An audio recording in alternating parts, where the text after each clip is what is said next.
Satan is clearly in these days. From the 8-foot Baphomet statue that was up in the Arkansas Capitol for a little while, to the Hail Satan documentary, to the Satanic Panic book that came out that documented the craziness of the satanic rituals of the 80s and 90s, to Chilling Adventures of Sabrina, and finally to Chelsea Stardust, Satanic Panic the movie. This is the perfect time to put out any satanic movie, especially if it's written by Grady Hendrix, who's the author of Horror Store, I love that book, and My Best Friend's Exorcism, which is getting rave reviews everywhere. Director Chelsea Stardust is actually coming off an episode of Into the Dark, which is produced by Blumhouse, which is interesting because she used to be an executive assistant to Jason Blum. And it's amazing that she's been able to work herself all the way from an assistant level to now sitting in the director's chair. Satanic Panic is a film about a girl who delivers pizza to a very rich neighborhood, even though it's out of her territory, in order to get some tips because she desperately needs the money.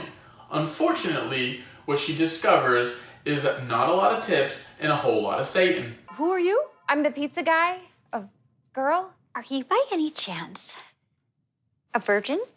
That's a very personal question. She's a virgin.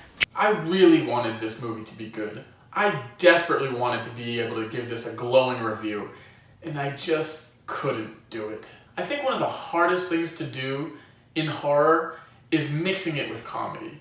It is just not an easy thing to do. When it works and works well, like Ghostbusters, Shaun of the Dead, Zombieland, American Werewolf in London, it works to perfection. But if it doesn't work really well, then it can be a whole lot of messiness. I think this film has tonal issues trying to deliver both the comedy and the suspense. It's really, really over the top in terms of its performances and its gore and effects, and I think that's going to really hurt this film when it comes to mainstream audiences watching. But this is a film that's made by horror fans for horror fans. So with that being said, I'm sure there are plenty of people that will really, really enjoy the overtopness of this film. I just didn't really enjoy it. Now, Chelsea Stardust is a really good director. If you've seen her Into the Dark episode, you know that she can do horror really well. But I do think mixing horror and comedy is one of the most difficult things to do in this genre, and I think that really shows here. I think the actors in the film also don't really know the level of crazy that they should be going towards. I felt like some of them were up here while others were down here, and it kind of created this inconsistency as I was watching the film. Even Rebecca Romijn's performance, although it is good, couldn't hold everything together. In the end, the best performance of all, and I don't think this is going to be a shock to anyone who sees the film, is Jerry O'Connell's cameo. I almost wish this film stayed a little bit more towards the thriller suspense and then really dialed back some of the over-the-top comedy. I think if they just had Jerry O'Connell and AJ Bowen doing all the comedic stuff, I think the film could have really, really worked a lot better. It could have been a little bit darker as opposed to like more over-the-top goofy. But I don't think the director was going for that tone, and I think in the end it might have hurt the film. With all that being said, I think the script is really good. It's got some great one-liners. The dialogue in general is funny. It's got great plot points. It's got great structure to the movie as a whole, and it's able to deliver some character moments that I thought they were able to do in a really different and interesting, fun way. The character arcs for the main characters are definitely there, and overall, I think the script really delivers. I just think they weren't able to execute it quite as good as they could have.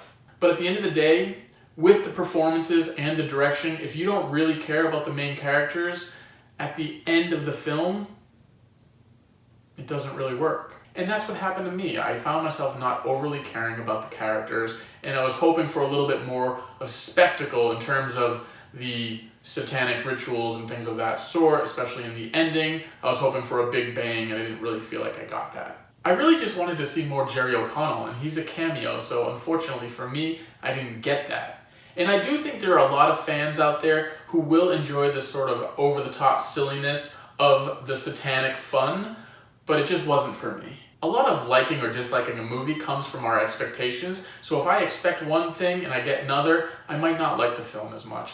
But that's the beauty of second viewings. You can go into a second viewing with a fresh feel and know sort of the setup and the tone that you're going to get, and then maybe you like it better the second time. Sorry about being a bit of a Debbie Downer on this film. I did have higher expectations, but I definitely think you should check out Chelsea Stardust Vimeo because she has a lot of great short films on there, and definitely check out her episode of Into the Dark on Hulu. She is a good director. She is going to do good things. I just thought this one missed its mark. And now I'm going to go watch Jerry O'Connell's performance in Piranha 3D because it is wonderful, and I have to have a little more Jerry O'Connell before the night is over.